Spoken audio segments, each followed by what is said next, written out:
My name is Preeti Guju. I am the Secretary of TRICIA, and I would like to welcome all you wonderful ladies out there to the virtual International Women's Day Celebrations 2021 hosted by Tricity India Association, Albany, New York. Women's Day is not only about honoring women, but cherishing, celebrating, and revisiting the undaunting spirit and strength of women, who make up for half of the human population and bring the other half into existence. But being a woman is not easy. Women face countless challenges on a day-to-day basis. In order to address and raise awareness about the many issues that women face and to provide them with resources, we TRICIA 2021 team have put together a very informative session by influential women speakers who are experts in their respective fields and who are from our very own community. They have come up with very powerful and engaging speeches and presentations that cover useful points and bring insight and solution to our everyday problems. There are also presentations that bring awareness to the lesser discussed but very relevant topics. We do hope that by the end of this session, we all leave a little more wiser, a little more optimistic, and a whole lot empowered. Without any further ado, let us start the program.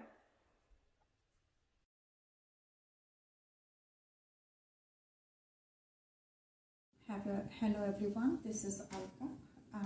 We will do some stretching today, gentle stretching, which everybody can do at work or home or any condition. We will not be going too deep into stretching, so just gentle stretches. If anybody feel a little bit uncomfortable or not right, doesn't feel right, don't do it. Skip those stretches. So let's just start. We try to do the whole body. So let's just start from our breathing. So just to sit, I'm sitting sideways. So chair, move a little forward so you're comfortable and your feet are down.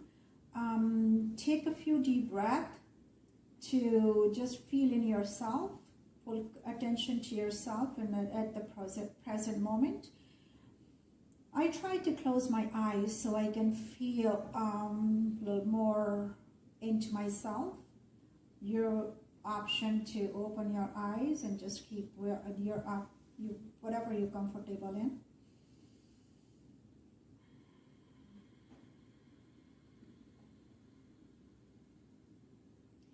Try to have each exhalation longer than inhalation. And if your choice you can exhale with on, with audio, without audio.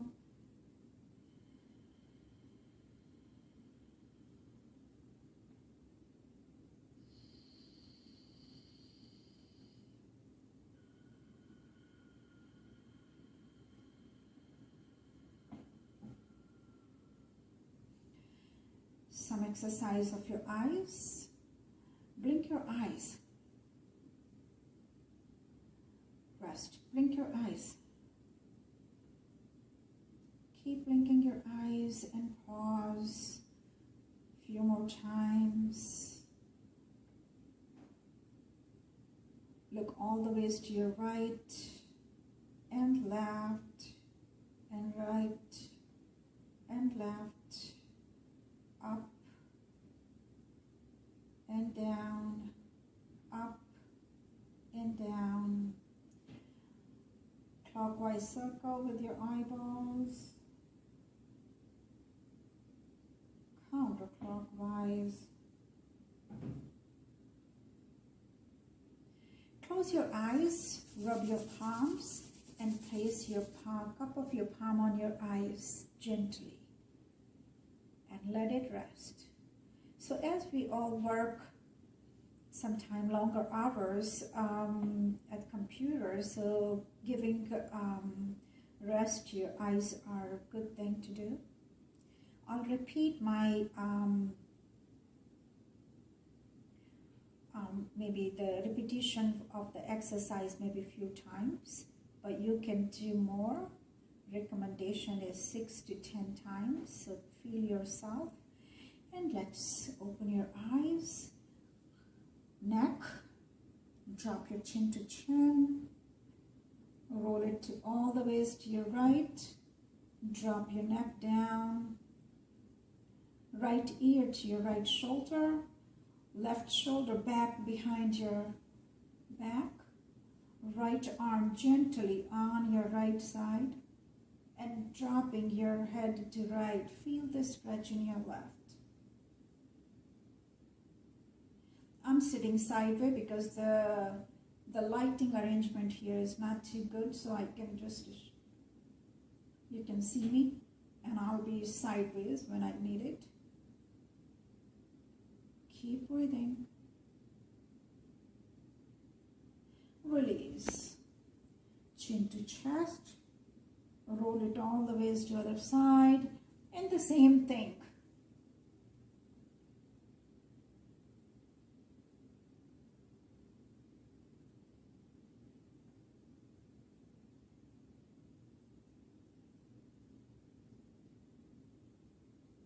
And release. Have your palm together, stretching our shoulders, your wrist. Press base of your fingers together and keep moving your elbows up and up and up. Stretch your wrist.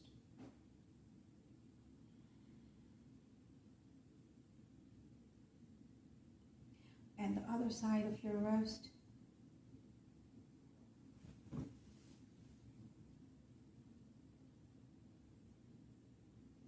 Keep breathing, gentle stretches on other palm, other wrist.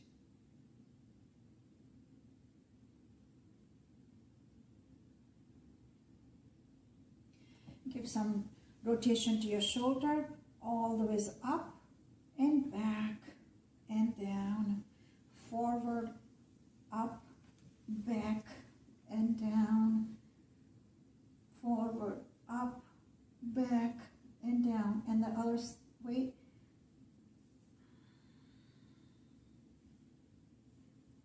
Do as many times as you want it, 6 to 10 times. Stretch your shoulder all the ways up, up, up, and down. All the ways up, stretching up, up, and down.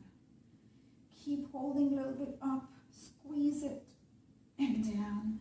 And let's shake your hand. Shaking your hand will relax you. Shake it. Stretching our chest area forward here. Take your arm behind your back. Lace your fingers and move your shoulder back. Keep moving your shoulder back. So you want to move your arm. Maybe you not have a space to move your arm back. So the side way. And keep moving your shoulder back. Keep stretching.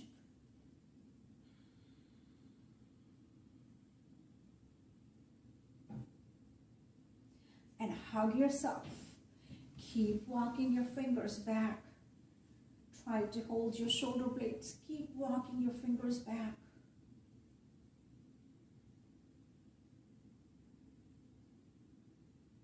Other way to stretch, take your right arm behind towards your left shoulder and left shoulder behind, left arm behind your right shoulder. Cross it and then move your shoulder back.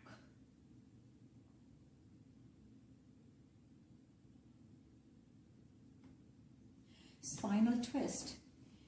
Take a deep breath in. Your left palm on your right thigh, right arm behind your chair or behind your back, whichever works. You can use your chair. Stay tall. Look forward first. Keep your spine long. Take a deep breath in and exhale, twist. So you want to move your right shoulder towards back, crown lifted up. Make sure both sitting bone is on the chair. And release. Other side. Right palm on your left thigh, left arm behind your back or the chair. And keep twisting. So I'll just do the side way. Keep straight tall and keep moving your left shoulder to your right. That's release your back also. All the spinal twisters are good.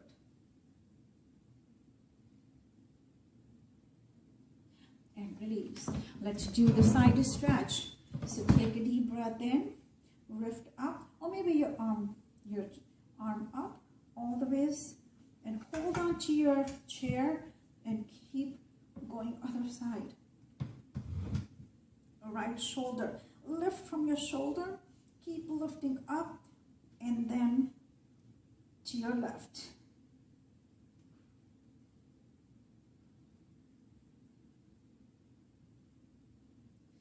Release.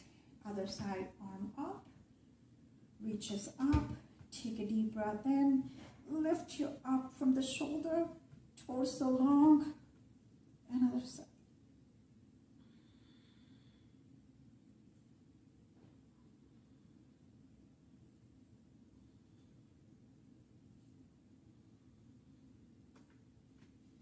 And release.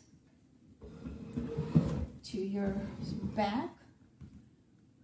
Take a deep breath in.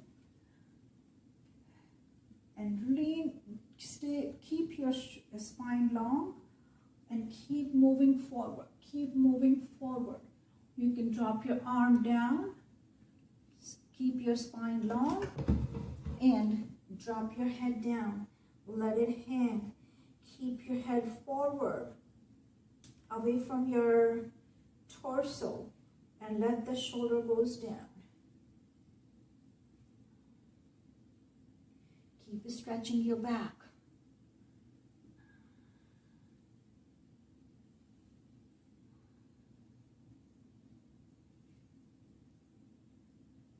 And release.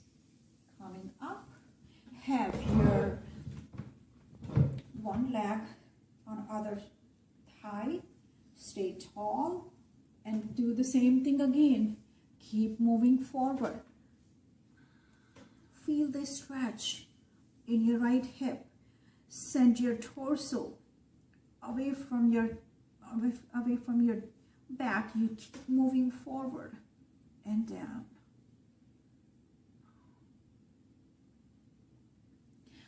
Release. Let's do other side.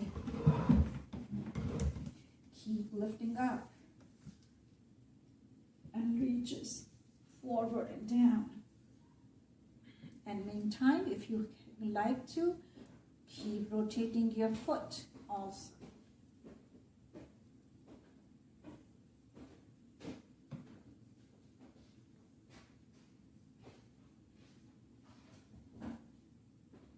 And release. You stretch your, flex your feet, point your feet, flex your feet, and flex your feet, point your feet, flex and point, flex and point, flex and point, and release. And whenever you get a chance, so if you can get up on your cubicle, your desk, on your toes, and lift up. Keep lifting up. Stand on your toes. And down. Up.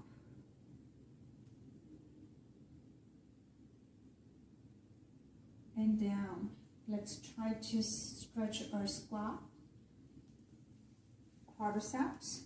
So hold your foot with your shoes on or something, and let's try to stretch it. Keep your knees together.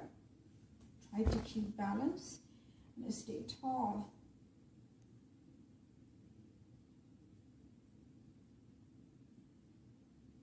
Another side. Together, knees together, and try to keep your foot to your hip.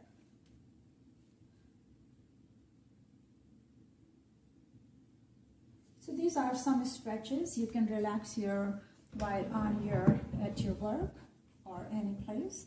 And one of the things will make you happy, laughing. So try to laugh, and you can do it in your cubicle even just without the audio. So take a deep breath in, and a couple deep breaths, and try to laugh.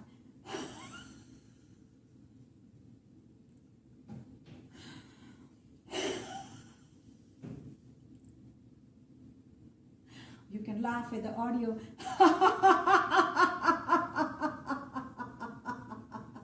If you're home, and if you're at work, you can, without the audio, you can laugh.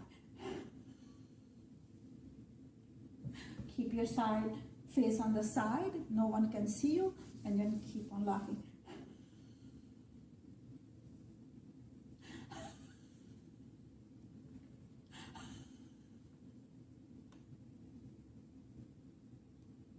Laughing will change your all chemical in your body, make you happy and relax.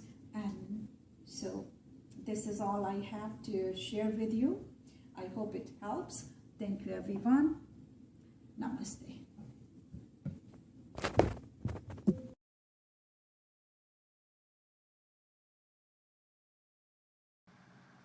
Thank you to the Tricity India Association for inviting me to participate in your virtual Women's Day celebration. Every year on Women's Day, we are reminded that everyone has a special part to play in forming a more gender-balanced world and of the milestone achievements of women. As women, we especially must commit to advancing women's equality and raising awareness for gender parity. Though there is still much work to do toward advancing women's equality, we can and should recognize that women play a more important role than ever in our society and our economy. Women are leveling the playing field in STEM careers and in the corporate world. I am most proud of the advancements of women in politics. There are now more female elected representatives than ever before, and we should be proud to have elected the first female vice president. If I could encourage you to do anything today, it is to reinforce the fact that you are capable of achieving anything that you set your mind to, and that in order to change certain sectors, we must, as women, be those agents for change and to bravely step into the roles that aren't traditionally held for us. As we make strides together, our world will be better for it. Thank you, and happy Women's Day.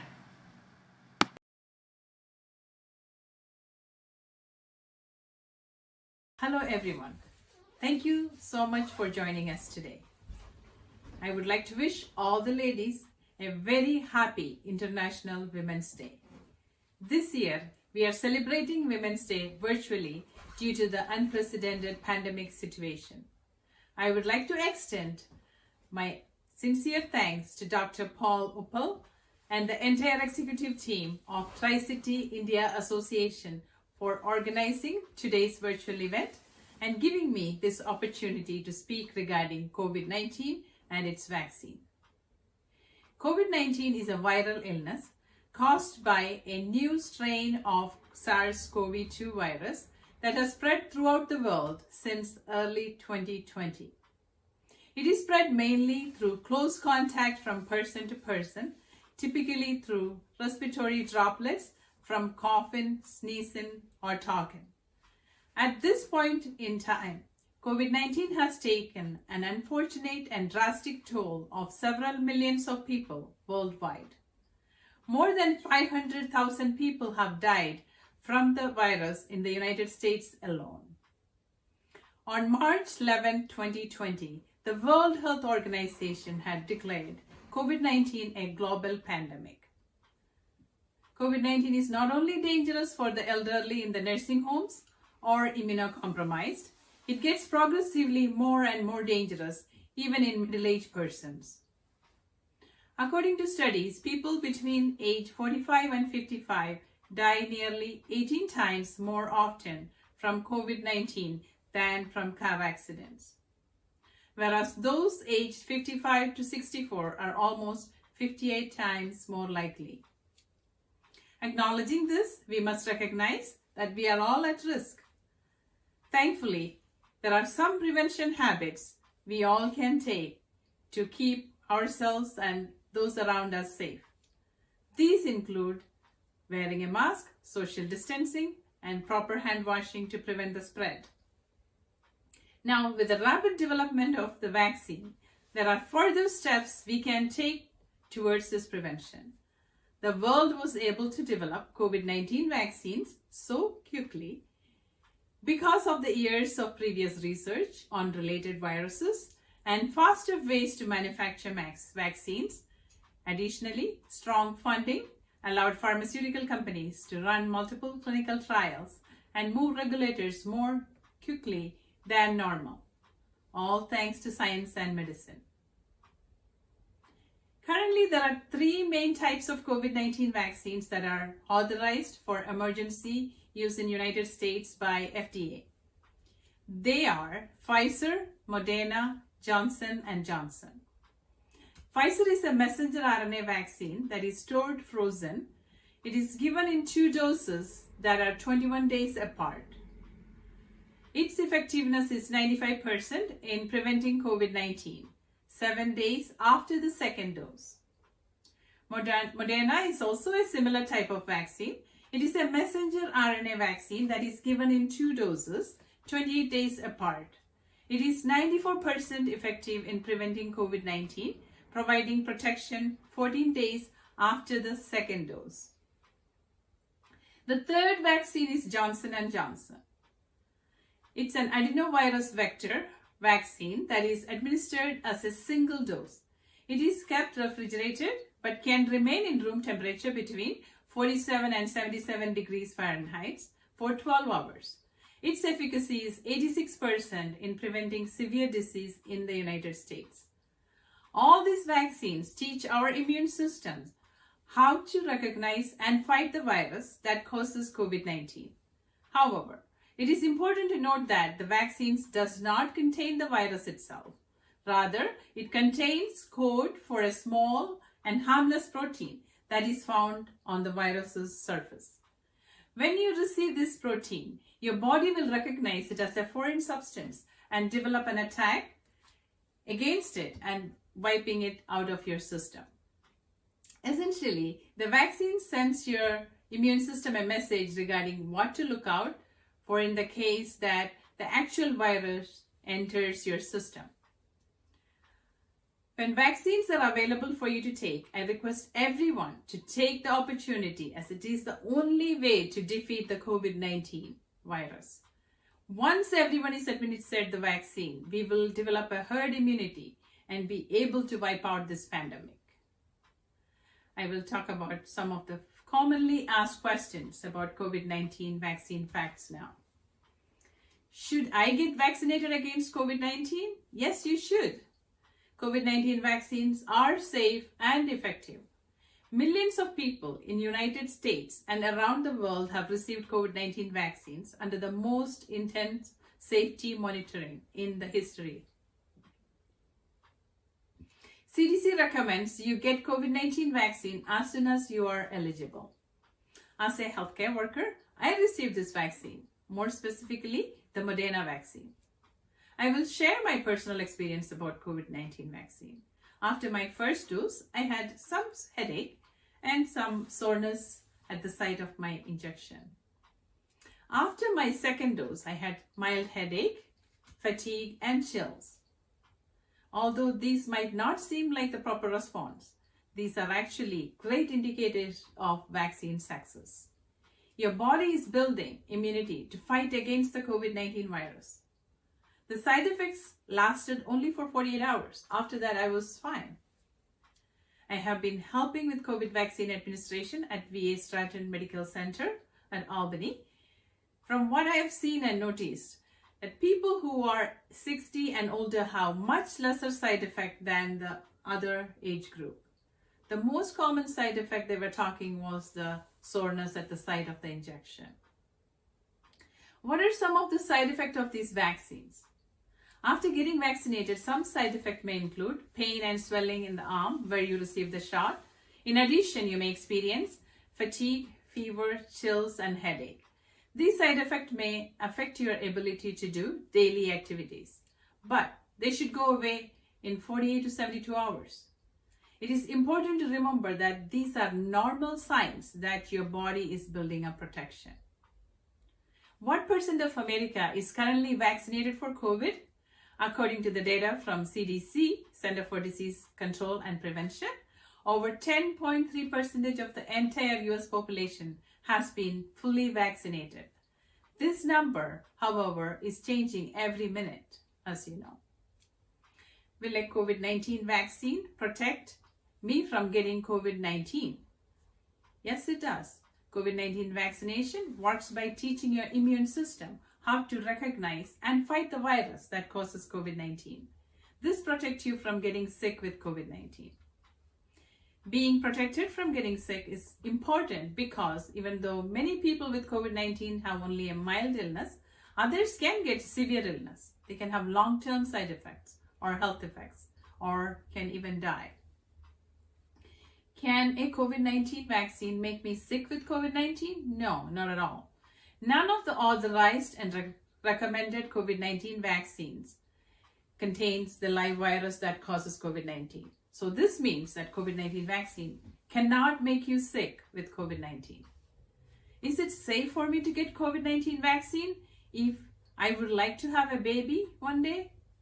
Yes, definitely. As per CDC, people who want to get pregnant in the future may receive the COVID-19 vaccine. Based on current knowledge, experts believe that COVID-19 vaccines are unlikely to pose a risk to a person trying to become pregnant in the short or long term.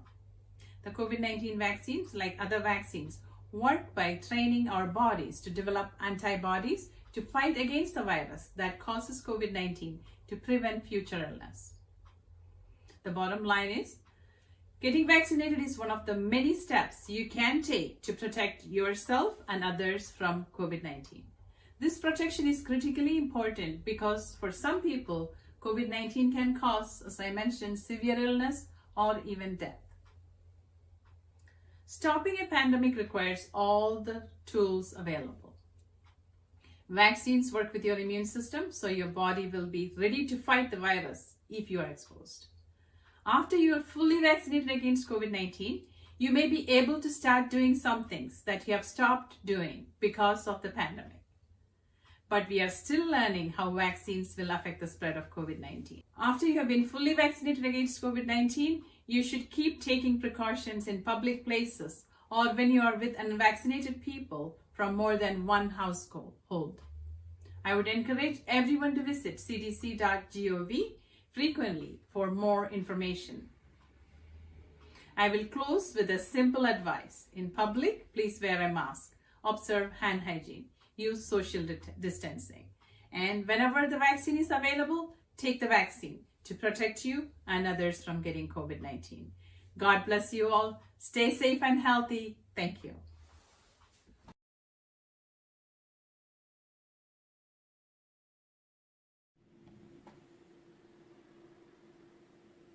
Hello, I'm Maggie Frank.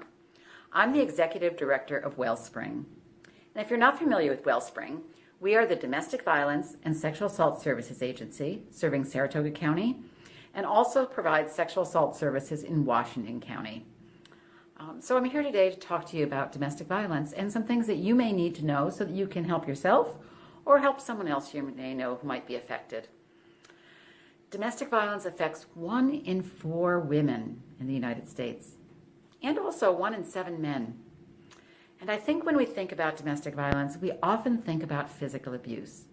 But actually, that's only one component of domestic violence. Domestic violence is a pattern of behaviors that are used to exert power and control over the victim. So they may include physical abuse, but also other coercive tactics, such as threats, intimidation, psychological, emotional, verbal abuse, financial abuse. That may be withholding money from someone, or even if they work, taking their paycheck from them, not giving the funds they need in order to live. It may include social isolation, not letting somebody see their friends, their family, their support system. It can include sexual abuse. Domestic violence affects all kinds of relationships, whether in a marriage, whether a dating relationship, same-sex partnerships, as well as as heterosexual relationships. It affects teens who are dating and adults who are in relationships, and also elders. It affects all ethnicities, all income groups, and all geographies here. I think it's really important to realize that abusers will use whatever vulnerability we have as a tool of coercion. So that might be the fact that you have no support system. It might be the fact that you're worried about your health status or your immigration status. And so it's important to know that if you are experiencing any of these kinds of behaviors, that Wellspring is here for you. You can reach out. All of our services are free and confidential, and we're available 24/7 through our hotline, which is 518-584-8188.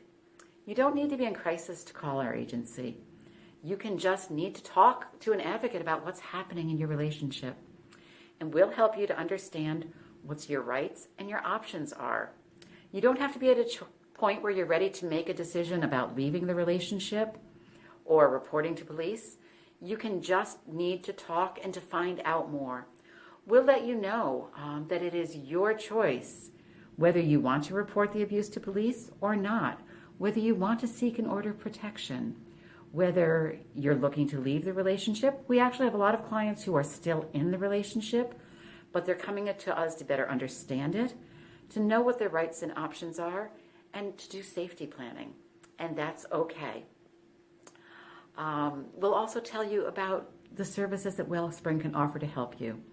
So we have advocates who can help you with counseling to help you understand what's happening in the relationship, to better understand abuse, to help you to decide what's important to you in making you feel more safe. We'll help you with safety planning. If you are looking to use the protections of the justice system, we can help you apply for an order of protection, petition the court. We can help you through that process. We can help you report to police. We can also tell you about services like Wellspring's Emergency Domestic Violence Shelter, where you can have a place to go and live if you need to leave the abusive relationship. And we'll also tell you about other ways we help you with finding employment, with finding community support resources. We even have a safe pet partnership if you're worried that the abuser may do something to harm a family pet if you were to leave. And many people don't know, we also have a rent-subsidized housing program. So often victims will stay in abuse because they're really afraid that if they were to leave, they couldn't afford to put a roof over their head, food on the table for themselves and their children. They're worried about what might happen in the legal system. And if you are worried about any kind of immigration status, there are special protections for folks who may have immigration as a vulnerability that their abuser is looking to exploit. So if you know someone who is in an abusive relationship, there is help. You can call Wellspring 24/7 to talk to an advocate. Our hotline number is 518-584-8188, or during business hours, you can call our office number, 518-583-0280. All our services are free. They're confidential, and they're for you. So whatever choice you need, whatever help you need, we're there for you. Thank you.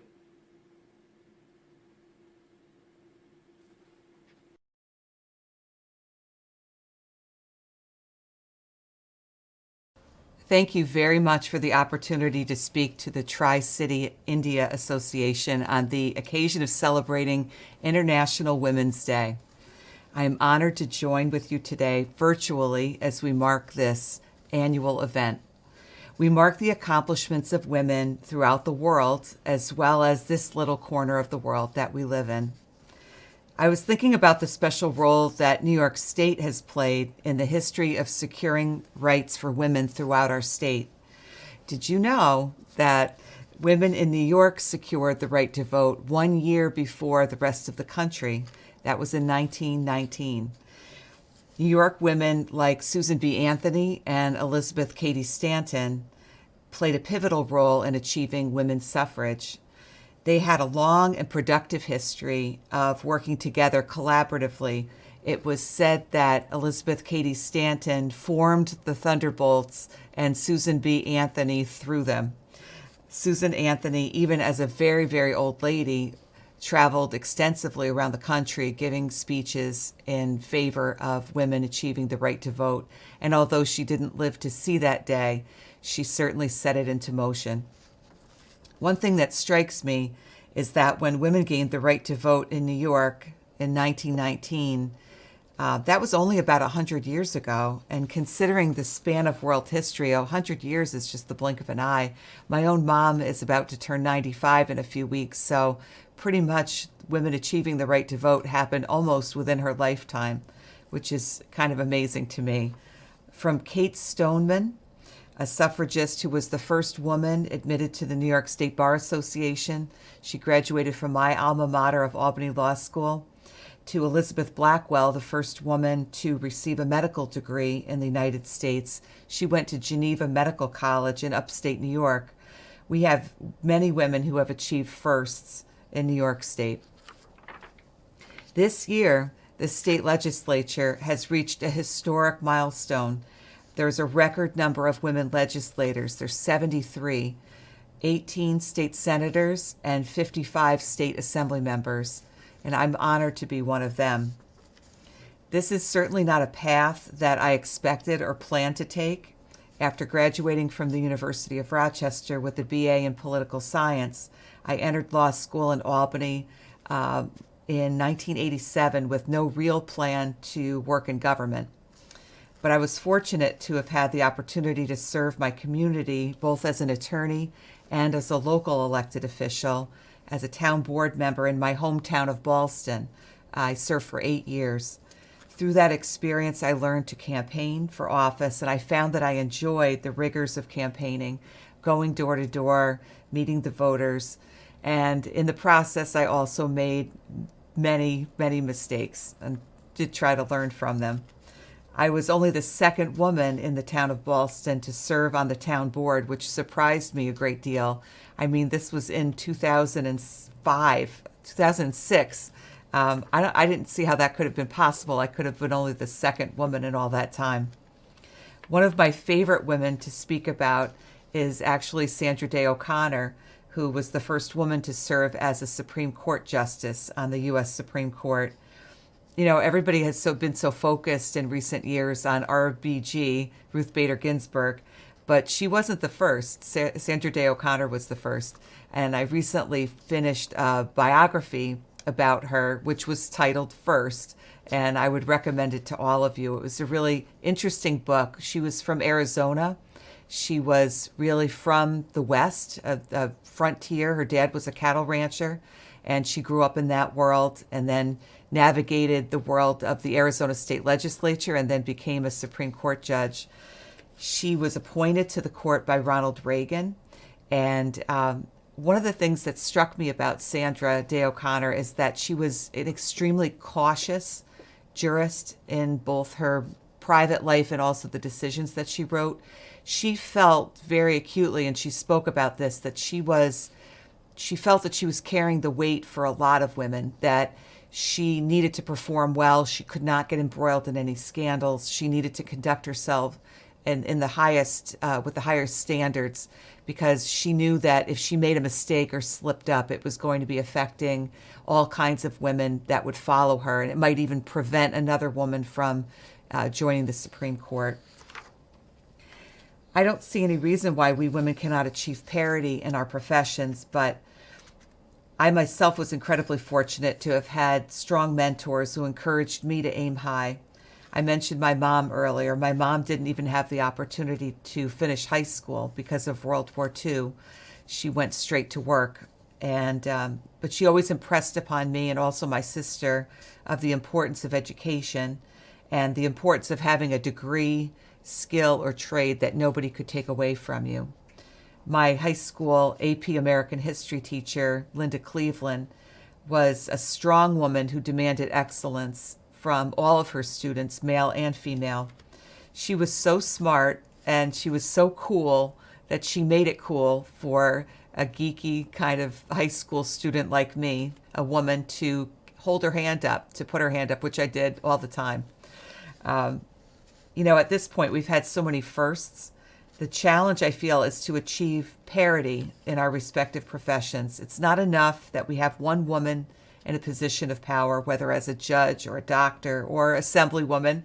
We have to encourage so many women to obtain these positions that it no longer seems unique or special. I will feel to have really succeeded if we look back 100 years from now and we recognize that gender diversity is just no longer an issue. There are several obstacles to that, I'm afraid. One I have confronted for years, the idea that one woman in a position of authority checks the box, fills the need. Another obstacle that has been around for years but has been made worse through the COVID-19 pandemic is the fact that the disruption of the pandemic also completely disrupted childcare for our country. Women are accustomed to juggling work and children, of course, but with schools closed or virtual, it is disproportionately the women who have dropped out of the workplace to manage at-home schooling and childcare. Controlling the pandemic and returning our children to school is critically important to our economy. We have to return our women to work before they lose their places on the ladder to success. As I consider legislation to help our state recover from the pandemic, I'm going to keep that in the forefront of my mind. Thank you for all of your efforts in recognizing the many accomplishments of women. Happy International Women's Day, and thank you very much for this opportunity to say a few words to you this morning.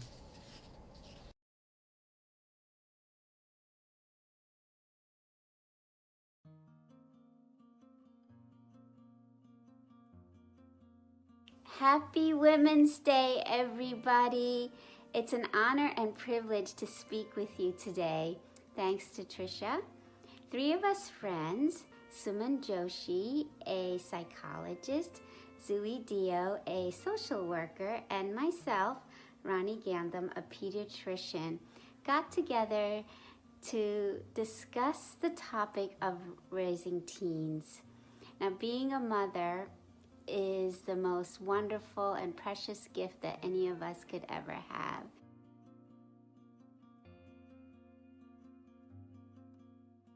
By the time our child is 6, 90 to 95% of the brain size has been acquired, but the functioning and the wiring and the growth of the brain really continues on all the way to 25, and some even think till 30.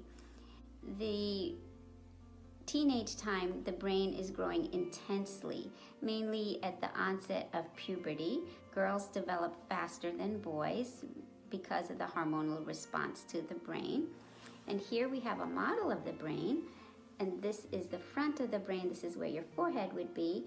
This is the back of the brain. The front of the brain, the forebrain, or the evolving brain. The back of the brain is the primitive brain, or the animal brain, some even call it. This part of the brain in the teenager is really underdeveloped. This area is also known as the prefrontal cortex, and this is the area where decisions happen, problem solving, impulse control, being aware of the consequences of poor choices. This all happens here. In our teenager, the main driving force for decision making and impulse control and planning is really happening here in the temporal lobe towards the hindbrain, where we called it the animal or primitive brain. There's a small structure that sits about there known as the amygdala. Now, there's also the seat for aggression and anger. It does have some good things, like learning new skills and observing their environment and focusing and being adaptable. That's all the driving force from the amygdala. As our teen grows, new synapses and new connections are happening here in the front of the brain. In the back of the brain, old synapses and connections that are no longer needed are really kind of pruned off and removed. So the brain development happens from the back to the front. So that's why you have sometimes where you might be feeling like, wow, our teen is really mature and understanding, and then all of a sudden, out of nowhere, you'll be like, what? Where did that come from? Why are they choosing that? And it's really because of the brain is still evolving. Share this with your teen. It will help in understanding some of the things and choices that they do make. As Rani said, teen's brain is in construction. It's the work in progress. Isn't that nice? Because it could be shaped, and that's why it is very important, crucial time in life. And if we don't do that now, when are we going to do it?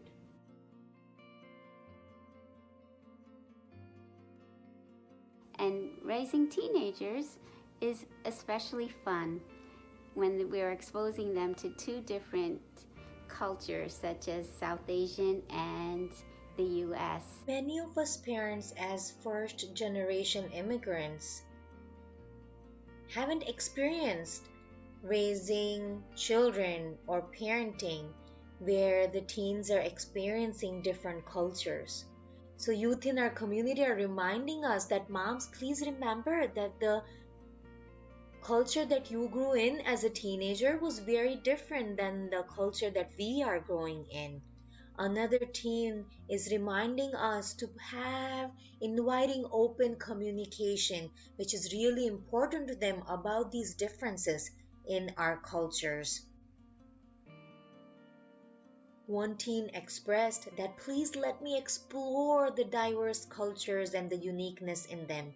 Another teenager mentioned that please let me set the balance between the two cultures. One was a little bit more descriptive, mentioning that expose us to different culture, but please don't force them onto us. Let us decide how we would like to live or what we would like to believe in. They're asking for a choice. They're asking for an ability to decide and shape their own lives and beliefs.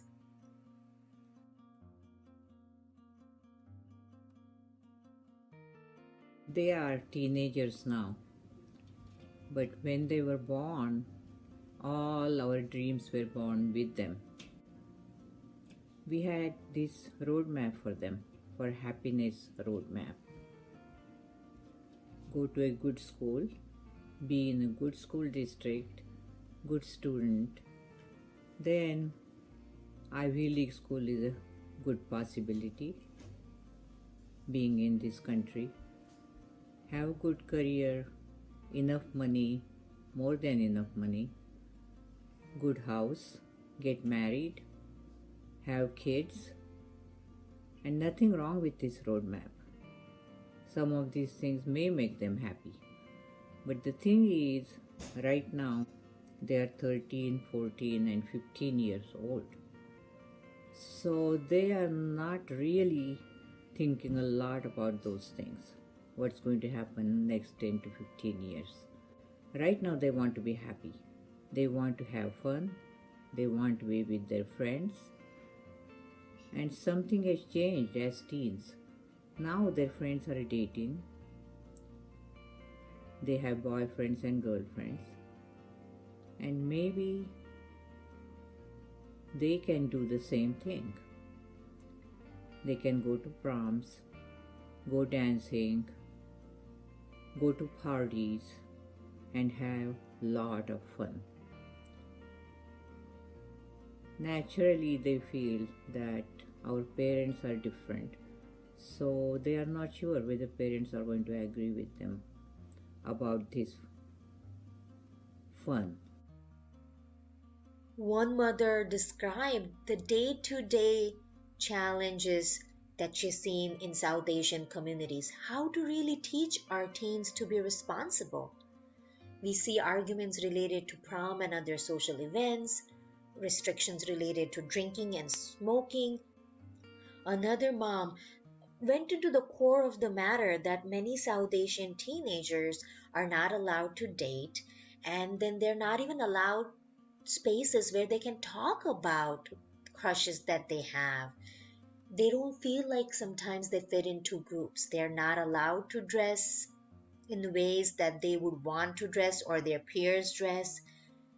Many times they're left out of their friends group or fun celebrations because they won't be participating in using different types of substances. These are some real challenges the teenagers are facing about fitting into groups. What is the best way to resolve this? Communication, communication, communication. Number one step for communication is make a list, self-reflect. What are your values? We have been in this country for a long time, so our some values have changed. We have known this culture a little bit better. So after making those values, goals and list of those values, then talk with kids. We haven't gone to school here, many of us we haven't. So they will tell us what is important to them and what is fun to them. Their pain, their pressures, their friends, their teachers, their environment, all of that is important.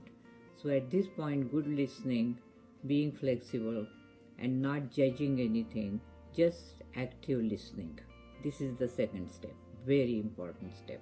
Don't make any notes at this point, but later make notes of what is more like agreeable and what is not.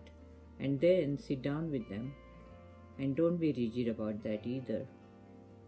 So talk with them and see whether there is some negotiation, compromise, and you can come up with some goals, some boundaries, and some rules with them. They have to be involved into that. They are not unreasonable because they want fun, they want to make you happy, and you want them to make them happy. So it is all like challenging, but it could be a lot of fun. And after that, after you negotiate some rules and regulations, then I think the life will be much easier and continuing this communication. Talking about deeper aspects of their personality, he's saying, please allow your kids to have romantic relationships. It's very appropriate at times based on their age. He also went into requesting that accept your child if they are part of the lesbian, gay, bisexual, transgender, queer, intersex, asexual plus spectrum. Be okay with their friends being part of the spectrum. They're asking for inclusivity. They're asking, please don't label us. Please don't restrict our life based on our gender preferences or gender expressions. So your heart is big, their heart is big. There is a lot of love in your heart. Now it is time to open your mind and be flexible and see what you can accommodate reasonably.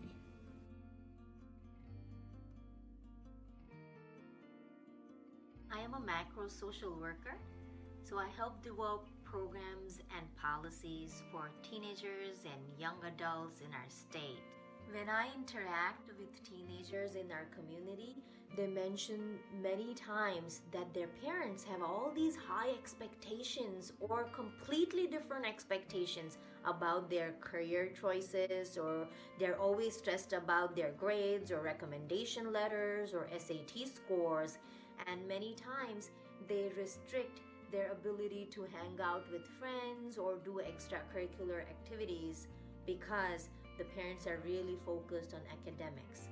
One youth described, please let us follow our own careers and the lives that we would want to. He's also asking that please hold us accountable to do well in school, but at the same time, please allow us to spend time with our friends. The very strong developmental need of teenagers to be able to just hang out with friends. They learn quite a lot from their friends, from their peers. I hope that we as a community or as families are able to provide those kind of safe spaces where youth can discuss ideas and talk about it without a sense of fear of getting judged.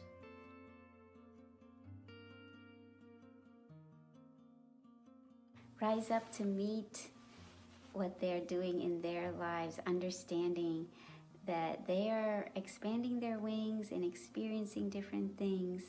At the same time, they're part your friend and your child still. Get involved with their video games that they are playing, their sports, play with them or watch sports with them, put on some music and dance around with them, listening to music. Life is so fun when we do it together.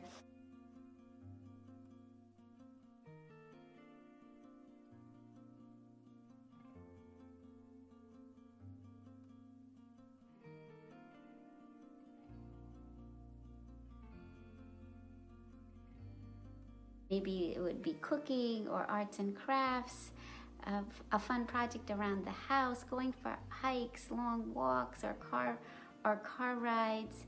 See what their interests are.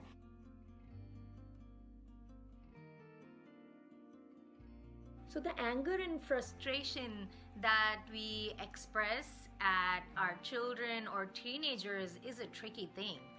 It comes from this such a strong sense of fear or attachment, fear of their future. Like, what if my child does all these things that are in this culture that I'm not aware of? What if they get into some habits that I'm not okay with? Like, what if they don't have a successful life as much as I would want them to be? And that strong fear and the anger that comes out of it is understandable. However, it creates a sense of self-talk in our children that, yeah, I'm not good enough. My mom never thinks I'm good enough.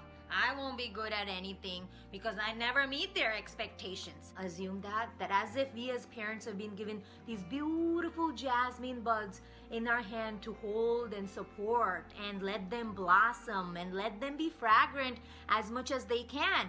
And with my anger and with my control and expectations, what I'm doing to my children is squishing those buds as if. So those flowers and those buds won't remain fragrant for long. They'll be bruised. That's what the anger does. And the best solution to deal with our anger towards our children and our expectations is to first to introspect and figure out, why am I getting angry? Why am I getting upset at my children? This mom shared a phenomenal comment with us. She is listening to her teenager without judgment and no comparison. She is learning.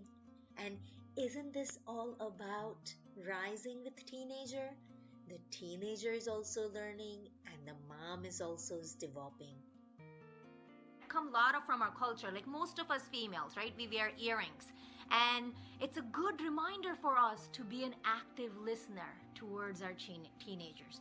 Or let's say if you're wearing a watch, right? If you're wearing a watch, it's a reminder, oh, can I be present with my teenager when they're talking and just be with them? So if some of you are, let's say, are putting a bindi, right? Putting a tilak, what can it remind us? That, okay, I have to focus on the long term. I have to focus on the wisdom instead of the momentary argument or the fight that is happening.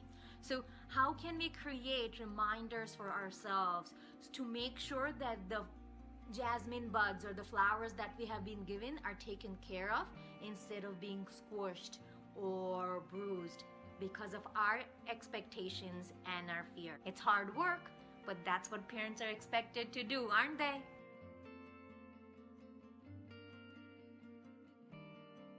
When your child comes into the pediatrician's office for a well visit, at about 13, we hand them a questionnaire that comes from the American Academy of Pediatrics. So this is a practice that's done throughout the entire United States, not just in New York. They're questions about sensitive topics such as sexual activity, sexual orientation, are they using drugs or alcohol, are they smoking, do they feel lonely, depressed, anxious, are there any suicidal thoughts? Some of our parents get upset with us because they are believing that this is not happening with their child or it does not happen in their family, and that may be true. even though it's not happening to your child, it is in the teen's environment. So it's so important that we discuss this openly and know what their views are about these topics. These all are quotes from youth and young adults and moms in our community who are living right with us. One young adult mentioned that her parents didn't really believe that she was depressed, and she's encouraging all parents to really not ignore mental health. It's actually not a sign of weakness, and especially do not normalize experiences of our teens. That, yeah, we had much more rough days in India or didn't have resources, and you have all these resources. Instead, just acknowledge and accept the challenges they are facing and help support. We pediatricians, psychologists, social worker, school counselors, we are here to help you and to discuss these things with you and your child. It truly does take a village to raise a child. You don't feel like you have to do this by yourself. And reaching out does not mean that the child is broken or has a diseased mind. It's just part of education and support that we're all here to give.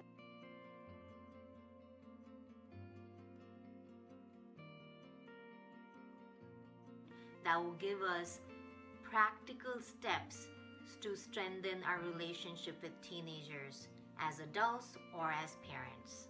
So I'm going to share with you a phenomenal framework developed by Search Institute. Over past few years, they have interviewed thousands of youth to identify 5 elements or 20 specific actions that adults or parents can take to build stronger relationships with youth. Teenagers have said is to express care. Second, challenge their growth, provide them support, share power, and expand their possibilities. So under expand their possibilities, what the youth are asking is to expose them to new ideas, experiences, places, inspire them to see the possibilities of their future. Another element is sharing power, and for adults, especially parents, it's sometimes really hard to share power because we sometimes feel that we know what's best for our children, but they learn if we are able to respect them as we expect them to respect us. They're requesting us to include them in the decisions that affect them. So sharing power with your youth could be done in various ways. Be in a position or work on projects where they are more competent or master at, and they are almost as if in a position of authority and you're learning from them. So my children teach me how to improve my English speaking, or they teach me about Western music which I am not much familiar with. That gives them a sense of power. One said that she appreciates that they always support her in everything she does and help her achieve her goal. One said that he really appreciates the unconditional support he receives and everything that the parents share with him. One youth said that she really appreciates they listening to her problems, and understanding her situation. Another one said that he really appreciates his parents talking honestly with him about his problems. These open, honest conversations give a sense of power to our youth.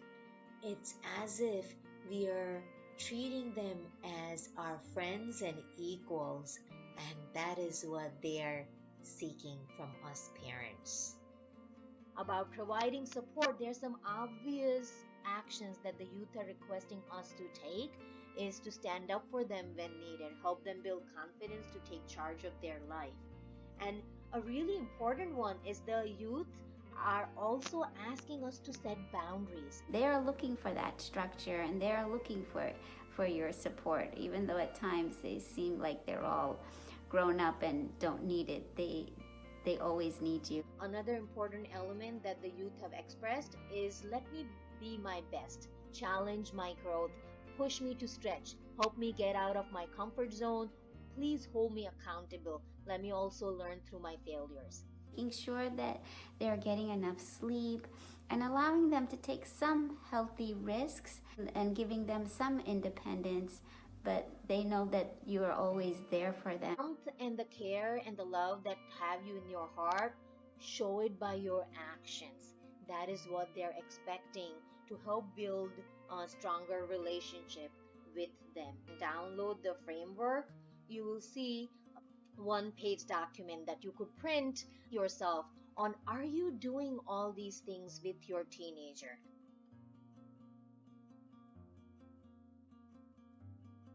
As our children are growing into teenagers, their brains are changing and evolving. And this affects the way they think and behave. Sometimes what happens that we don't really say the things we have to communicate with them in a right way.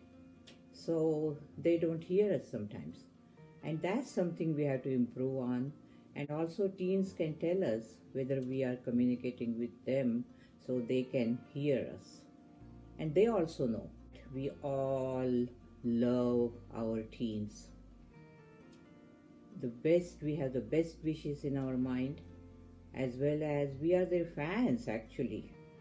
We as a community, as parents, as grandparents, their friends and everyone, and we love them and they also love us. So what could be the better situation than that with our teens? So let's make that promise to them. We are on your side. Create the best possible situations for them. So that way, whatever choices they make will be beneficial to them and they will be successful in life as well as happy. We want to thank you for your time and contribution, especially the teens, young adults, and mothers in our community who offered their advice, our teachers and mentors who are the solid rock foundation of our expertise, our loving families, and particularly the TRICIA team who encouraged us to share our knowledge.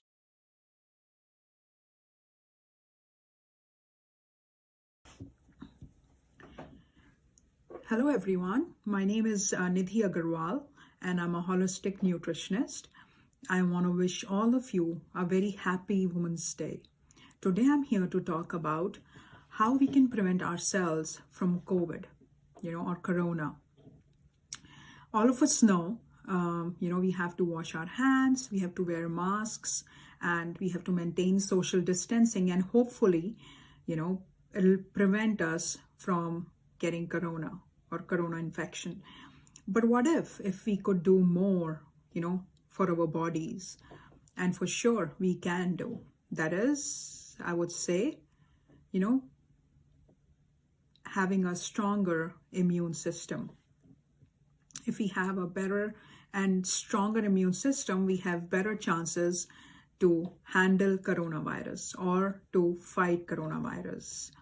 So here I'll be taking two approaches. One is, either we can take supplements, and the other is making some lifestyle changes. I would say they both go hand in hand. Just eating supplements won't really help you as much if you do lifestyle changes as well. So you will see more impact if you, practice both together. So first, let's talk about lifestyle changes. So the first lifestyle change I would suggest is to get more sleep. I know it sounds the easiest, and it is actually the easiest, and it's the basic one. All of us need good sleep, and good sleep helps us to build strong immunity. Lesser sleep will leave us tired and will impair our brain activity. The second one, I would say, exercise, plenty of exercise. We need to move our bodies. all of us know that exercise is good for us physically and mentally, fitness. So staying physically active can also help you to get better sleep. I know, because of Corona, a lot of gyms have been closed, but, there is other plenty of ways of, by which we can keep moving. One is you can have in-home exercise equipments. You can head outdoors for a walk. If you want, you can jog, or you can go, for biking with your kids. I mean, anyway, snow is melting and we don't have any more excuse of not going out. But in case you're not able to go out, then just do some laps around the house or climb your home stairs up and down, up and down. And, you'll see how it helps. The third one, I would say, soak up some vitamin D. That is, get some sun. You can even just put your sleeves up and, put your tights or pajamas till your knees and sit in the sun inside your room where you get more sunlight, 15, 20 minutes, even that would help. And there are some foods which are rich in vitamin D. Some of them are eggs, fatty fish. You can try mushrooms if you like it, and organic whole milk. The next one, I would say, you would have heard from your relatives in India, everybody has been drinking warm water there. Yes, drink warm water throughout the day. Why warm water is good? The warm water kind of soothes the nasal and throat congestion. Drinking warm water helps to remove the phlegm, the thick, viscous substance which is secreted by the mucous membrane of the respiratory passage. So it helps. The next one, I would say garlic. Garlic protects us by stimulating our immunity. It contains allicin, a plant compound that acts as a germicide. So it has antibacterial and antiviral effects. But remember, what's the best way to eat garlic? Just try to eat it raw or, partially cooked. The next is include more ginger in your food. Our grandmother would give us ginger tea if we had cold or cough, so it really helps. And the reason is because it contains gingerol, an antioxidant that can power up your immune system and kill viruses. Ginger is particularly good in preventing respiratory tract infections too. So add the ginger in your meals, or just have a ginger tea, put it in your tea. So that'll help. The next one is, eat more whole plant foods. Whole plant foods like fruits, vegetables, nuts, seeds, and legumes. They are rich in nutrients and antioxidants that may give you an upper hand against harmful pathogens. Several whole plant foods contain antioxidants, fiber, and vitamin C, which may lower your, chances of getting ill. Next one is turmeric. I'm sure most of us use turmeric in everyday cooking, but there's another way to consume more turmeric. They have been calling here as like a gold milk, which is, you just put 1 teaspoon of turmeric in milk and drink it in the night. And if any one of you doesn't consume milk, you can try with almond milk. You can try with oat milk. So there are different ways you can have turmeric tea or gold milk. So now we'll move to our another approach or second approach, which is taking supplements. There are a lot of supplements which we can take for boosting our immunity, but I have just limited ones, which are the most important ones. I would say the first one is vitamin C. So this vitamin is particularly crucial for the army of immunity. It acts as a powerful antioxidant. And you know what? Instead of getting those packets of vitamin C, which are available on counter, I would say look into Trifla. Trifla is, it has antioxidative properties. It has 3 berry fruits. It is loaded with vitamin C and vitamin A, and both of which strengthen your immunity. Just start your day with Trifla with warm water. Will kick your system, and Trifla also helps to have a good digestion. Obviously, if you don't have a good digestion, then you won't have good immunity. So Trifla is rich in vitamin C, and it helps to have a good digestion too. Next one, again, I will emphasize on vitamin D. If you're not able to get enough sun or you're not able to go out, then you can have vitamin D supplement. Vitamin D, it helps against respiratory tract infection, as I told you earlier. So you can also consult your doctor about taking vitamin D supplement to boost your immune system. But again, I would suggest that just sit in the sun for some time. Next supplement, I would say zinc. Zinc is a vital component of, to white blood cells, which fights infections. Zinc deficiency often makes one more susceptible to viral infections. It is advised, the zinc supplement, especially for older people. Again, you can ask your physicians how much is needed. And the last one, I would say elderberry. So elderberries are full of nutrients, including minerals like phosphorus, potassium, iron, copper, and other vitamins like vitamin A, vitamin B, vitamin C, and it has dietary fiber. They have antibacterial and antiviral qualities, which help to fight infections. Last but not the least, I would say that, as we have Corona around, just try having some herbal tea, or we could say kada or decoction, whatever you want to call it. You can put tulsi in it. You can put dalchini, which is cinnamon. You can put kali mirch, which is black pepper, and try putting some ginger. You can put dry ginger or the fresh ginger. Have it once or twice a day. That would help a lot. And so these are some tips or some lifestyle changes and some supplements which would definitely help you to boost your immune system and to have a stronger immune system. You'll see the changes in few weeks. And so all of you have a nice day or a good week. Thank you so much for joining us for Women's Day. Thank you. Bye.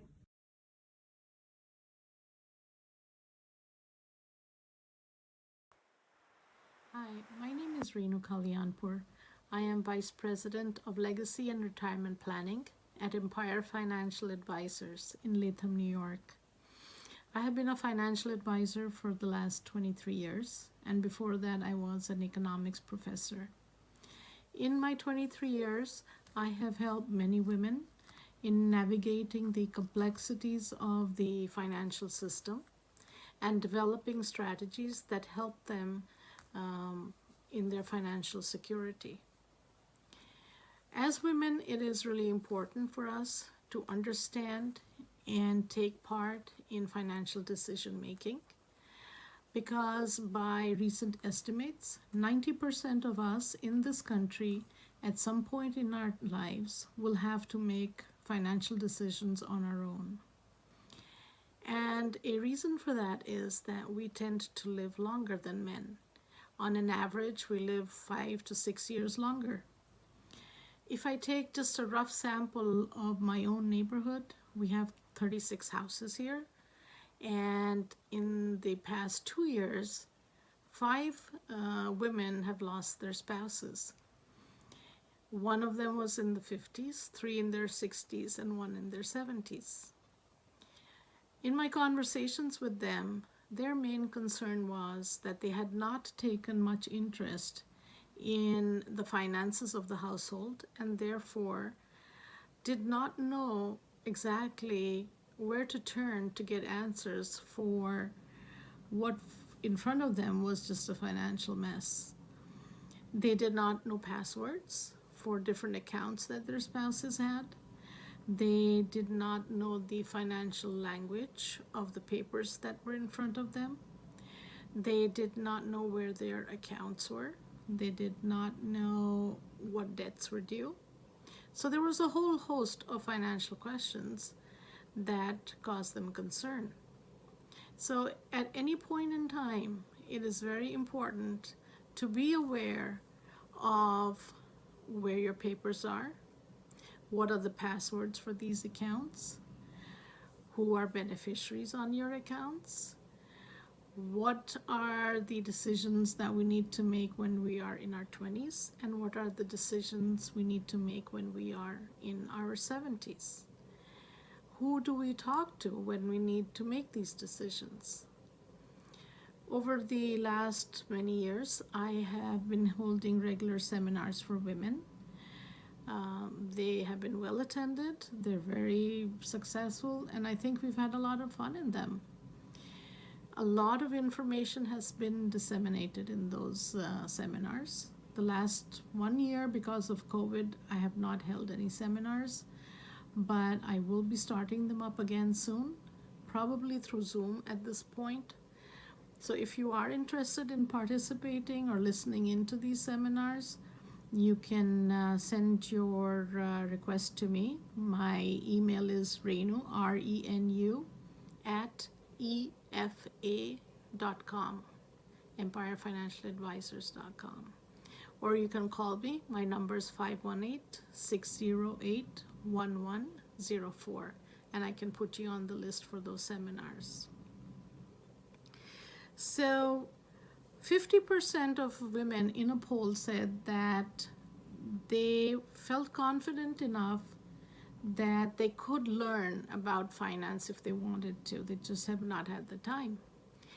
And they have not participated because they do not understand the legalities and the language of finance.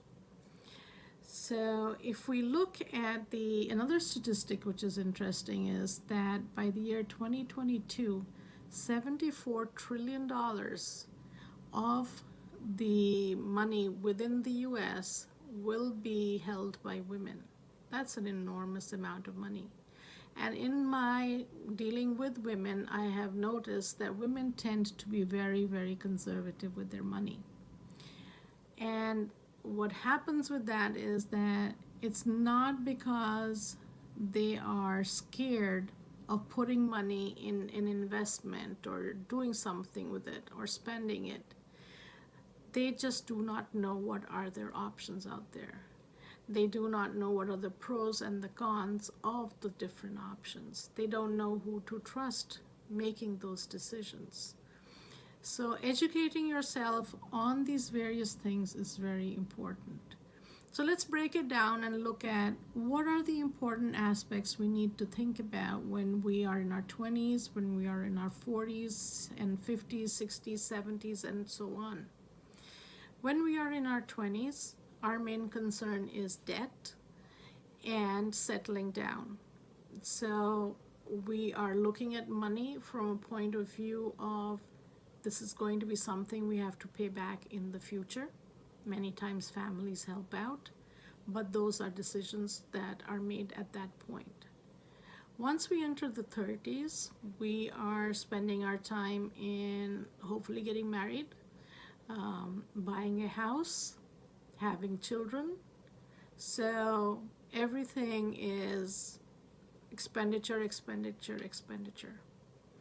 Even in those expenditures, we need to make valid decisions. We need to make decisions about what would happen if something happened to one of the spouses. What is our interest in formulating some kind of a model if something happened for our children to get educated, or if something did not happen, how are our children going to get educated? Those are decisions that we're making in our 30s. We have also entered the workforce, and by our 40s we have established somewhat of a larger income base, and therefore we start thinking of where the money is going to come from 10, 20, 25 years from then when we retire. So we start looking at the options we have at the workplace. We start thinking if we're going to set up our own business, what are our options there? What are Roth IRAs? What are regular IRAs? What are 401ks? What are 403bs? What are government plans? What's a deferred comp? What's defined benefits? So there's a whole host of terminology, different kind of options available at that point. Once we enter our 50s and 60s, we start thinking of retirement in a larger picture. We start thinking of Medicare. We start thinking of Social Security. We also probably become caregivers for our parents at that point. And those decisions hopefully have been made with your parents when you were younger and when they had the resources to be able to allocate money for themselves, to take care of themselves. If not, then it sheds the light on you to take care of them. So you have to think of where the resources are coming from. You need to know how you are going to set up wills. What are the documents required? What is estate planning? What is required at that point? You need healthcare proxies. You need to have a trusted lawyer. You need to have a trusted accountant, and you need to have a trusted financial planner. And in the best case scenario, you need all three of these to work with each other so that you have an overall comprehensive plan that works for you from every angle. There are many life changes that happen that you do not think will happen. So you have to plan for different eventualities. And then life throws a curveball at you, and then you have to make decisions. But if you know what are the options and what is out there, it really would help you. So little changes in what are survivor benefits, what are the different kind of IRA options for distributions, what happens if you do not have correct beneficiaries on your forms, what are the differences in the beneficiaries for IRAs and the beneficiaries for non-IRA accounts, what kind of documentation is needed, where should you keep your records, what information should be in this one place where you hold all the information regarding your passwords and your frequent flyer miles and your medications and the doctors to contact and the people that you trust and your bank information, your investment allocations. Where should all that be housed? So these are all questions that form our financial life, and these are all questions that you need to sit down, you need to think for yourself, and you need to have a trusted person that you can talk to. As you go on later in life, you start thinking about giving money to charities. You sit down with your children, you tell them what you want to be done if something happened to you, where you want your money to go. And yes, maybe you're going to leave everything to your dog, but you want to plan it according to the way you want it. So my advice to you is very simple. Try to sit down with somebody. Try to sit down with your spouses first. Have these discussions with him or her. Have these discussions with maybe your grown children. Make them aware of everything. And finally sit down with a financial advisor.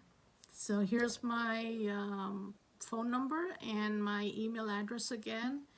You certainly can contact me at any point. You can have a conversation on a phone, see if it gives you any interest, or you may have your own financial advisors.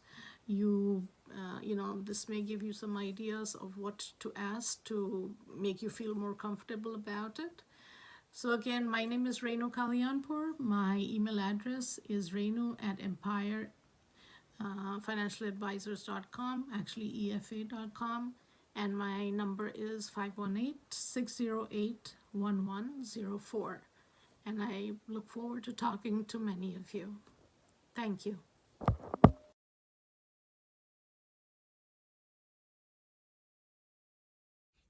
Namaste everyone. My name is Preeti Bavdekar. I would like to thank the Empowered Women of Tricity India Association for inviting me to talk about yoga on the occasion of International Women's Day.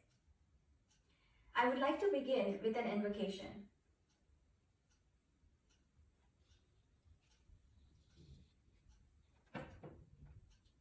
Om Sahana Vavatu Sahanau Bhunaktu Saha Viryam Karavavahai Tejasvinavadhitamastu Ma Vidvishavahai.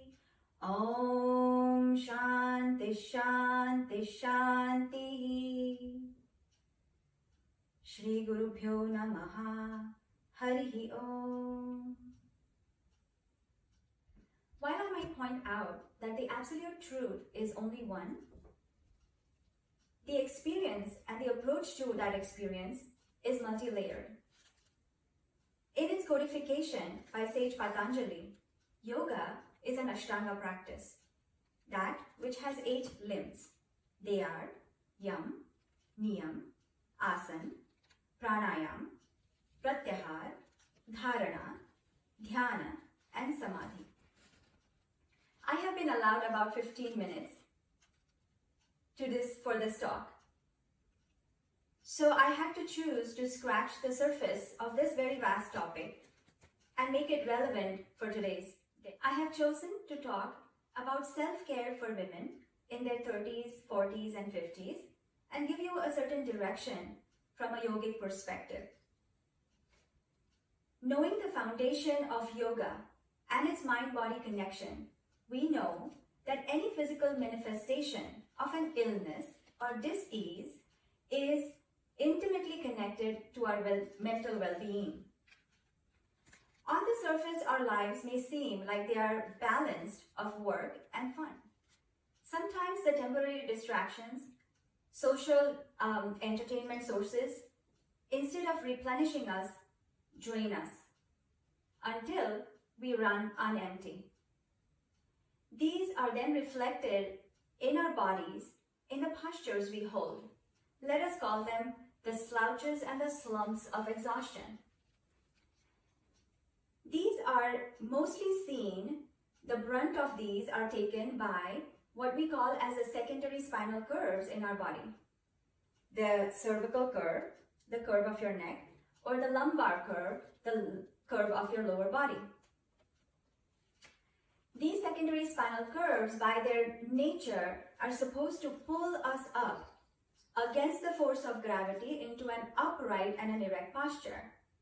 However, with exhaustion and muscular weakness and the bad postures we hold and maybe the chronic stress, we tend to go into slumps, and this musculature and the infrastructure tends to lose its integrity and form. It then impacts the function and sets up a vicious cycle. My intention here today is not to give you a list of asanas to practice at home. Staying true to the tradition of the teachings of yoga, I would like to give you a solid framework upon which you may build on your own. It is my intention and hope that you may feel inspired in the next few minutes to exercise some autonomy in your self-care and build a long-term foundation and a practice. You will find that you're able to take care of people around you and serve with greater energy if you take care of yourselves first. I would like to also put a disclaimer out there that this is not a replacement for medical advice. Before you go through these recommendations, please consult your physician. Where do we begin?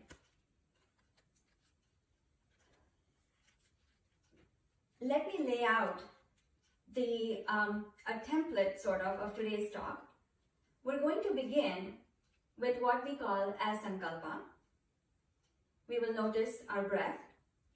Then we will talk about integrating posture and breath. We will talk about certain neck and back exercises. And we will end in stillness of our mind. What is sankalpa? Whenever you need to make a change and there is a heartfelt desire to make it, you have to start by setting an intention. That is your sankalpa. In this case, it might be about setting aside 30 minutes, say about 4 out of 7 days a week, until you get self-motivated to do it on a daily basis. And yes, I mean 30 minutes of time that you spend with yourself. It is not about getting a manicure or a pedicure or even a massage. This is about sitting with your own self. We also assume here that you are eating a well-balanced, nutritious food and diet, you're sleeping well, and you're also maintaining good self-hygiene. The next thing you will notice is your breath.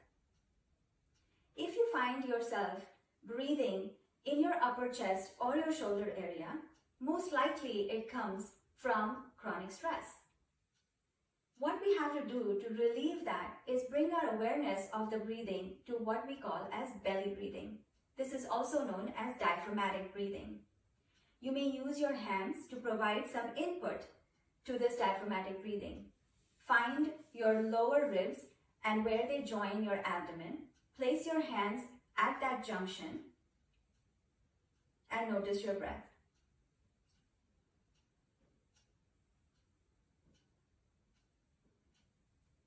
You may find that with your in-breath, your hands tend to go away from yourself, and with your out-breath, they fall in back towards your abdomen.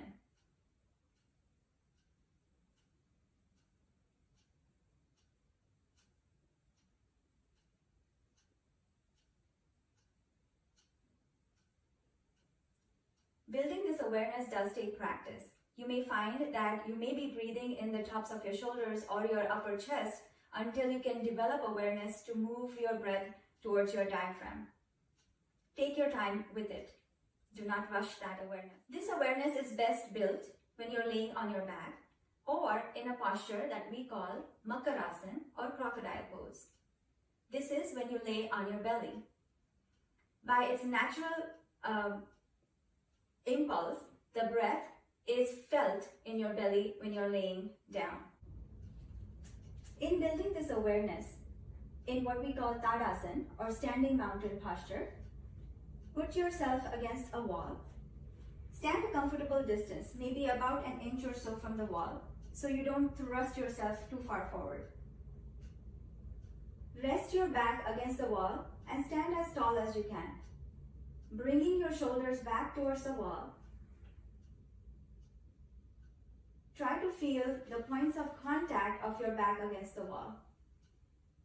Let the crown of your head rise tall up towards the ceiling.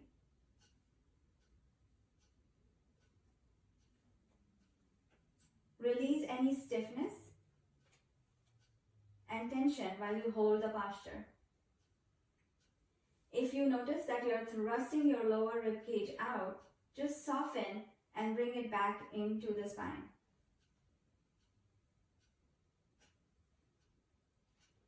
Feel the points of contact of your buttocks, some of your tailbone perhaps, your shoulder blades, the tops of your shoulders, your upper arms, and the rest of your arm along the wall, the back of your neck, the back of your head, and keep rising tall. See if you can layer the awareness of your diaphragmatic breath in this posture.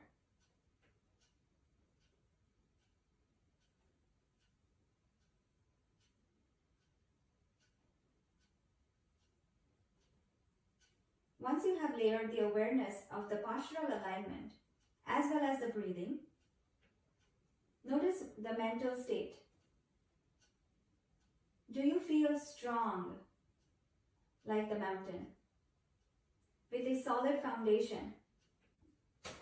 After we have laid the groundwork with the standing postural awareness and layered it with the awareness of our breath, we may also incorporate some neck exercises. In yogic terms, these may be called Upayoga or Apana Kriyas or Pravanamuktasana Kriyas. These are not asanas by themselves, but they are kind of warm-ups to relieve and some stiffness in your joints and prepare you by bringing alertness to your spine. Since yoga is a holistic practice, it is never done with joints in isolation. We will begin with what we call the neck flexion and extension, or a forward bend and a backward bend of the neck. This is going to look something like this. You start with a tall, straight spine, bringing your chin slightly towards the pit between your collarbones, and then start to bend your neck forward.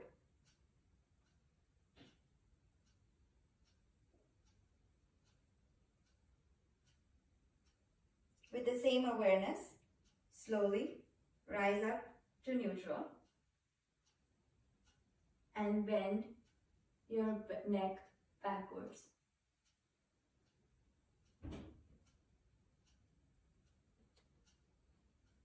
Slowly coming back to neutral.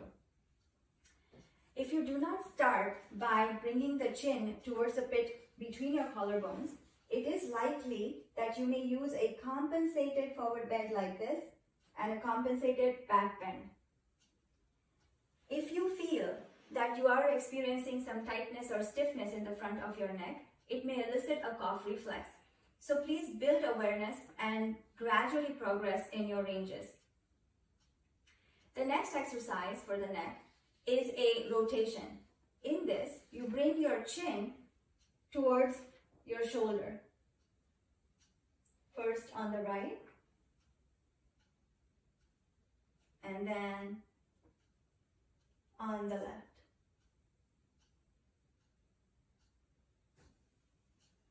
The last of this set is a side bend, where you bring your ear towards your shoulder. Remember to isolate this side bend without bending forward when you're doing it. So sit straight, find that erect posture, and then with your gaze forward, slowly bring your ear towards your shoulder. Notice if you're raising your shoulder towards your ear to compensate. Come up to neutral, and then slowly side bend on the other side.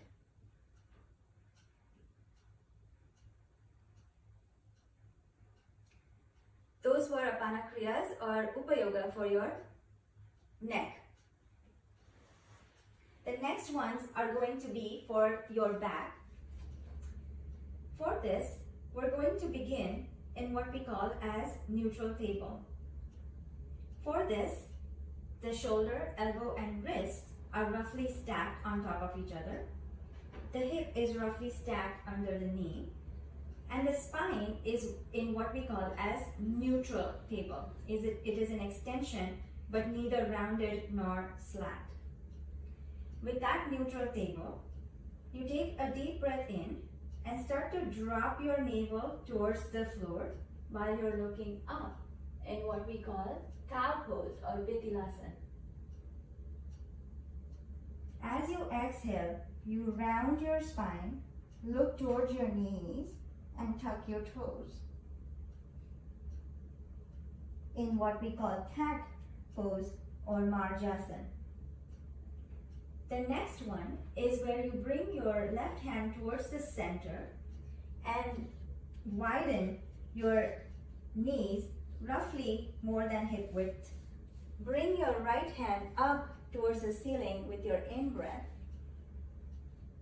And as you exhale, follow your hand to thread the needle almost, and rest your head on the mat. This incorporates a spinal rotation. You may slowly rise up and repeat this process on the other side, bringing your right hand under your nose roughly in the center. With your in-breath,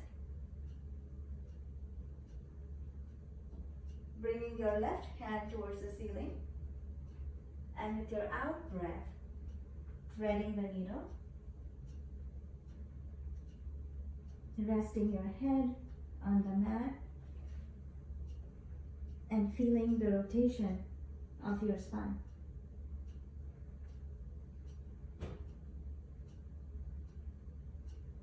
On your next in breath, you may rise up. The next one is a side bend. For this, you may come into what we call Sukhasana. Bring your fingertips out to either side of your body. With your in-breath, bring your right arm up and then gently side bend, making sure that you're not laterally bending all your spine, but really arching your spine into a side bend. As you inhale, come back to center. Exhale, bring your right arm down. With your next in-breath, bring your left hand up towards the ceiling and do a side bend towards your right. Inhale and exhale your arm down. I'm going to demonstrate one of the asanas is one of my favorites. It's called Bharadvajasana. In this, we use what we also call as a side sitting posture. From Sukhasana, you rest your right ankle in the arch of your left foot. Ground your left sit bone. Bring your right hand across your body and bring your left fingertips behind your back. Use your hands as lever. Rise up in tall sitting as you turn towards your left. Once you have achieved this rotation in your spine, then you may gently turn your head towards your right or the opposite direction and come into a slight extension. Slowly come out by untwisting your neck, releasing your arms, untwisting your spine, and then doing the other side.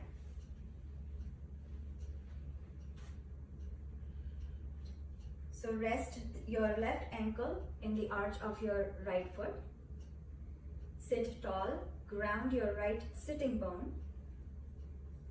Bring your left hand across your body and your right fingertips behind your back, using your hands as lever.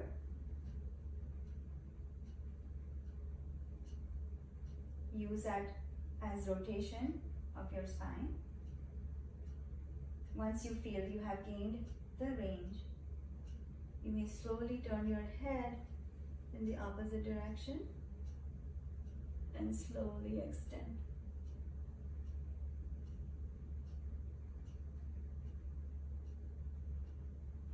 To come out, untwist your neck, release your hands, untwist your spine, and come into Sukhasana or downward facing dog.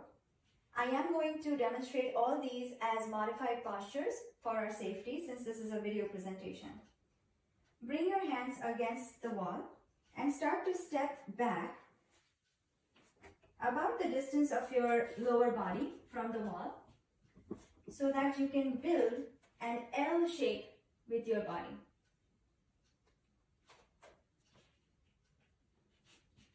Your arms are roughly at the level of your ears.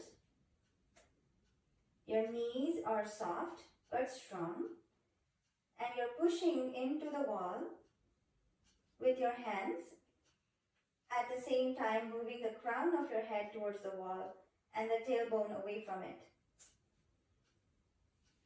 Notice if you're sagging your low back, you need to engage your core, your navel, and lift so that you maintain a straight spine. To come out, slowly bend your knees and start to walk towards the wall. The next one is Purvottasana. In this, we're going to use the wall and maintain what we call as a stride with our legs. With our hands against the wall, just like in Adho Mukha Svanasana, you will maintain a stride and a forward bend with your spine at the hips. Just notice if you are tending to thrust your hip in either direction, you need to bring it towards your center to maintain your alignment.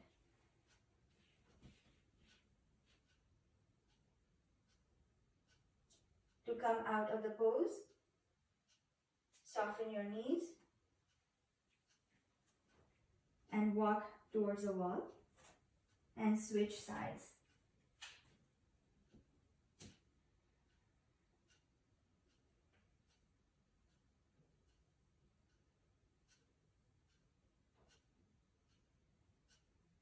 To come out, slowly bend your knees and come out.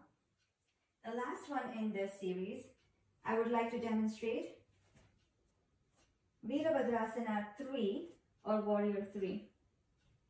For this, we will begin in what we call modified Adho Mukha Svanasana or downward facing dog.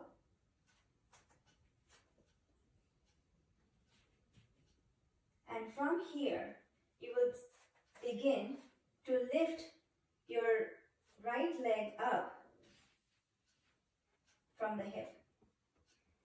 Notice that you may feel a compensation if you're twisting your pelvis, slacking your elbows, and turning your spine. Make sure that your elbows are straight.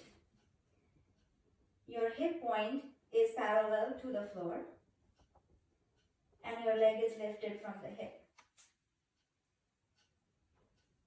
Slowly come out and switch sides.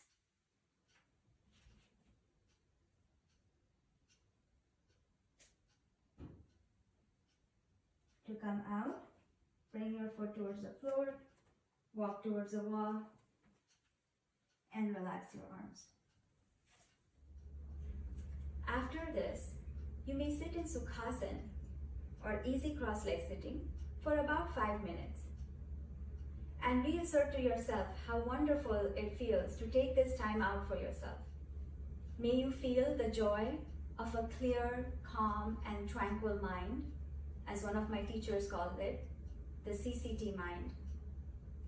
May you be able to invoke the Shakti within yourself and partake in the celebration of the strength of the Divine Feminine in all of humanity. Om Tat Sat. We at Tricity India Association would like to thank one and all who contributed towards the program. I would like to express my sincere thanks to the Honorable Assemblywoman Mary Beth Walsh and to the Honorable Niskayuna Town Supervisor Yasmin Syed. I also want to express my gratitude and appreciation to the talented women speakers and presenters of today. Many thanks to the volunteers who made this event possible, to the women in the TRICIA organization, Anu Subramaniam and Alka Badwa, to the executive committee, to the TRICIA team, and to the board chair, Mr. Ram Lalukota, and last but not the least, the president of Tricity India Association, Dr. Paul Upalji. I would like to take this opportunity to introduce one more women member joining the TRICIA executive committee, Shweta Sambasivan. 3 cheers to the women power. Hip hip hooray. Have a wonderful rest of the evening, everyone. Thank you so much for tuning in. Namaste.